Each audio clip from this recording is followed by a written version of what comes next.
আসসালামু আলাইকুম রহমতুল্লাহ বারাকাত। সম্মানিত ভিউয়ার্স, পড়া এবং লেখা এই দুইটার মাঝে অন্যতম একটি বিষয় হলো লেখা। লেখা মানুষের জীবনকে আলোকিত করে, ছাত্র জীবনকে অত্যন্ত সুন্দর করে গড়ে তোলে। এই লেখার মধ্যে অনেক ধরনের লেখা আছে। আরবি, বাংলা, ইংরেজি, উর্দু, ফার্সি। আরবির মধ্যে আবার অনেক ধরনের লেখা আছে। খত্ত রোকা, খত্তুন নাস, খত্তুস সুলুস, খত্তুস সুম্বুলি, খত্ত বিসাম, খত্তে কুফি সহ অনেক ধরনের লেখা। এই আরবি লেখাগুলোর মধ্যে সর্বাধিক প্রচলিত লেখার নাম হলো খত্ত রোকা। খত্তুন মানে হলো লেখা, রোকা মানে হলো চিরকুট। চিরকুট থেকে এই লেখার আবিষ্কার হয়েছে বিধায় এই লেখাকে খত্ত রোকা হিসেবে নামকরণ করা হয়েছে। খত্ত রোকা অত্যন্ত সমাদৃত একটি লেখা। ছোট বড় আবাল বৃদ্ধ বনিতা, দেশি বিদেশি সকলে এই লেখাকে গ্রহণ করেছে এবং সকলে এই লেখায় তাদের লেখাগুলো লিখে থাকে।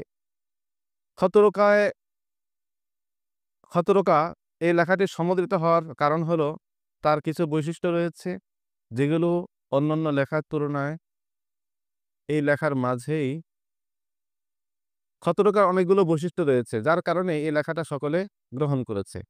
১ নম্বর বৈশিষ্ট্য হলো স্বল্প পরিসর, অর্থাৎ খতরকা অন্যান্য লেখার তুলনায় স্বল্প স্থানে লেখা সম্ভব, অল্প স্থান গ্রহণ করে।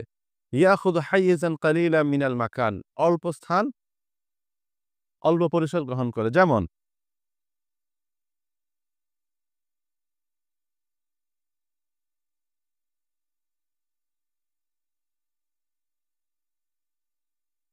বিসমিল্লাহ রহমানির রহিম। বিসমিল্লাহ লিখতে গিয়েছে মোটামুটি খত্তের নাসকে এই পর্যন্ত জায়গা নিয়েছে। পক্ষান্তরে খত্তের ওকার বিসমিল্লাহ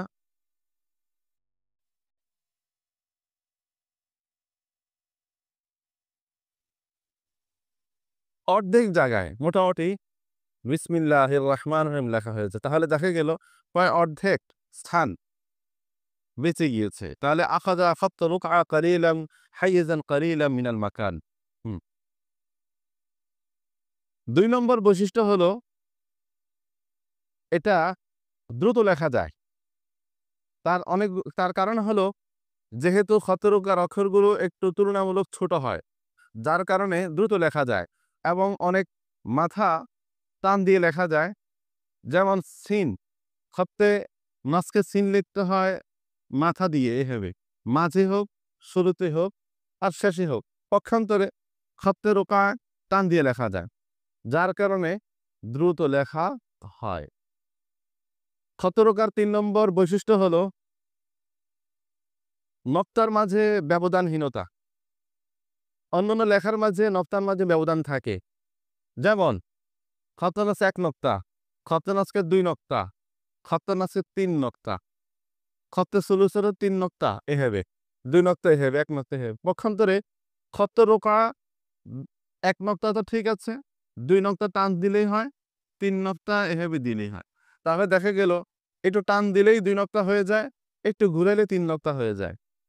তাহলে দেখা গেল নক্তার মাঝে কোনো ব্যবধান নেই। ৪ নম্বর বৈশিষ্ট্য হলো যে নক্তা এবং বর্ণের মাঝে ব্যবধান থাকে না। যেমন খত্তে নাসখের মধ্যে থাকে, খত্তে সুলুসের মধ্যে থাকে। খত্তে নাসখে শিন লিখতে হয় এভাবে, বজ, কফ, নুন। পক্ষান্তরে খত্তে রোকার মধ্যে শিন, বজ, কফ, নুন। এই যে লেজ, এটা নক্তার কায়মুকাম। তাহলে অক্ষর এবং নক্তার মাঝে ব্যবধান থাকে না। খত্তে রোকার ৫ নম্বর বৈশিষ্ট্য হলো সহজে আয়ত্ত করা যায়। অন্যান্য লেখাগুলো যতটা সহজে আয়ত্ত করা যায় না, খত্তে রোকার লেখা ততটা সহজে আয়ত্ত করা যায় এবং স্বল্প সময়ে আয়ত্ত করা যায়। যার কারণে এই লেখাটা সারা পৃথিবীতেই সমাদৃত। ৬ নম্বর বৈশিষ্ট্য হলো খত্তে নাস, খত্তে সুলুস ইত্যাদিতে সুন্দর করার জন্য সাধারণত তাশকিলাত এবং জাখরাফার প্রয়োজন পড়ে, অর্থাৎ এ'রাবের প্রয়োজন পড়ে, হারাকাত সাকানাতের প্রয়োজন পড়ে। কিন্তু খত্তে রোকার ক্ষেত্রে একদম জরুরত ছাড়া এ'রাব লাগানো হয় না। তার অর্থ এটা নয় যে পরীক্ষার মাঝে এ'রাব চাইলে, হারাকাত সাকানাত চাইলে সেটাকে এ'রাব লাগাবো না। এটা উদ্দেশ্য না। উদ্দেশ্য হলো প্রয়োজন নাই। হ্যাঁ? যদি কোথাও প্রয়োজন পড়ে তাহলে সেখানে অবশ্যই এ'রাব লাগাতে হবে। খত রোকার ৭ নম্বর বৈশিষ্ট্য হলো তাওফিরুল আওকাত, ইউয়াফফিরুল ওয়াক্তা, অর্থাৎ খত রোকা সময় বাঁচায়। যখন আমরা সিনের মাথা ৩ টা দেই, এরপর নক্তার জন্য আমরা উপরে কলম উঠাই। পক্ষান্তরে খত্তে রোকার জন্য এগুলো একটানে সিন, আবার সিনের জন্য শুধু একটা লেজ লাগিয়ে দিলেই হয়। এভাবে যদি ৫০ টা বা ৫০ বার এই ধরনের অক্ষর লেখা, অর্থাৎ শিন, দাদ, কফ, নুন, তাহলে অবশ্যই সেখানে বেশ কিছু সময় আমার বাঁচবে। এভাবে ১ পৃষ্ঠায় যদি আমার ৩ মিনিট বাঁচে, ১০ পৃষ্ঠায় আমার আধা ঘন্টা বাঁচবে। তাত্তুরুকার অন্যতম আরেকটা বৈশিষ্ট্য হলো ইউয়াফফিরুল ওয়াক্তা, সময়কে সঞ্চয় করে সময় বাঁচায়। খতরকার ৮ নম্বর বৈশিষ্ট্য হলো খতরকার অক্ষরগুলোর কোণ এবং তার সংযোগস্থল কেমন হয়। খতরকার অক্ষরগুলো সাধারণত বাঁকা, বাঁকা টাইপের হয়। যেমন সিন।